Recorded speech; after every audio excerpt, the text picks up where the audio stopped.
जनहित साधायचं असेल तर निर्भीडपणे निर्णय कसे घ्यावेत याचे चालते बोलते उदाहरण म्हणजे राष्ट्रवादी काँग्रेस पक्षाचे राष्ट्रीय अध्यक्ष तसेच राज्याचे उपमुख्यमंत्री नामदार अजितदादा पवार हेच नाव सर्वांच्या मुखी आहे। केवळ याच गुणांमुळे सामाजिक हिताचे सत्वर निर्णय घेणारा निर्भीड नेता अशी अजितदादा पवार यांची प्रतिमा युवा शक्तीच्या मनात आकार घेत आहे। मानवी समाजाचा विकास हा केवळ भौतिक प्रगतीवर अवलंबून नसतो, त्यामागे काही मूलभूत मूल्यांची भक्कम पायाभरणी असते।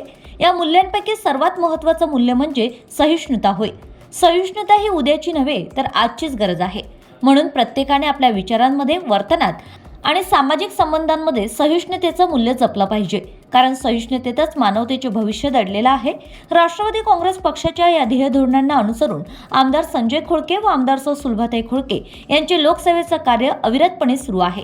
मृदुभाषी संबंध जोपासण्याचं कौशल्य, कामात अचूकता, योग्य नियोजन, दांडगा जनसंपर्क या पंचसूत्रीचा अवलंब करीत आमदार सौ सुलभाताई खोडके ह्या लोकसमस्यांचं निराकरण करण्यासाठी सातत्याने प्राधान्य देत आहेत। अशातच बुधवार दिनांक 31 डिसेंबर 2025 रोजी अमरावती येथील प्रभाग क्रमांक 1 शेगाव राहटगाव परिसर स्थित संमती कॉलनी येथील रहिवासी भारतीय राष्ट्रीय काँग्रेसचे राजूभाऊ चौधरी तसेच रामनगर क्रमांक 2 आईश्री कॉलनी येथील रहिवासी भारतीय जनता पक्षाचे विजय ठाकरे, राठीनगर स्थित भाजपाचे श्याम साबळे, श्रीरामनगर स्थित भाजपाचे सुनील भुजाडे, केवळ कॉलनी स्थित भाजपाचे दादा वानखडे, पूर्वा टाउनशिप स्थित भाजपाचे प्रभाकरराव डोळस, प्रिया टाउनशिप स्थित किरण भोरे, पद्मसौरभ कॉलनी स्थित भाजपाचे गोवर्धन तेलखडे यासोबतच विद्यावैभव कॉलनी स्थित भारतीय राष्ट्रीय काँग्रेस पक्षाचे अविनाश गावंडे, आशियाळ कॉलनी स्थित काँग्रेसचे राजूभाऊ भगत, अलहिलाल कॉलनी स्थित काँग्रेसचे सय्यद मुकत्तार, अनगळ नगर स्थित काँग्रेसचे रवींद्र सिरसाट यांनी आमदार सौ सुलभाताई खोडके यांच्या नेतृत्वात राष्ट्रवादी काँग्रेस पक्षात जाहीर प्रवेश घेतलाय।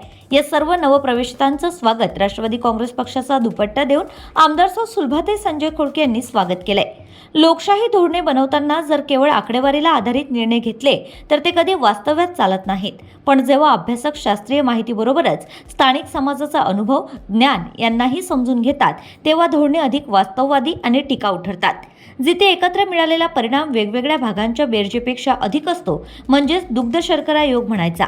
या शब्दात या सर्व नवप्रेषितांनी आपल्या भावना व्यक्त करीत आमदार सौ सुलभाताई खोडकेंच्या नेतृत्वात राष्ट्रवादी काँग्रेस पक्षाची ध्येय धोरणे समाजातील अंतिम घटकांपर्यंत रुजवून कार्यरत राहू असा विश्वास सुद्धा यावेळी त्यांनी सुलभाताई खोडके यांच्या समक्ष व्यक्त केलाय। या प्रसंगी यश सुलभा संजय खोडके यांच्या समवेत प्रशांत उर्फ गुड्डू धर्माडे, चंदूभाऊ खेडकर, अभिमन्यू तायवडे आदींसह राष्ट्रवादी काँग्रेस पक्षाचे सर्व पदाधिकारी व सदस्य प्रामुख्याने उपस्थित होते। Bureau report, RCN news.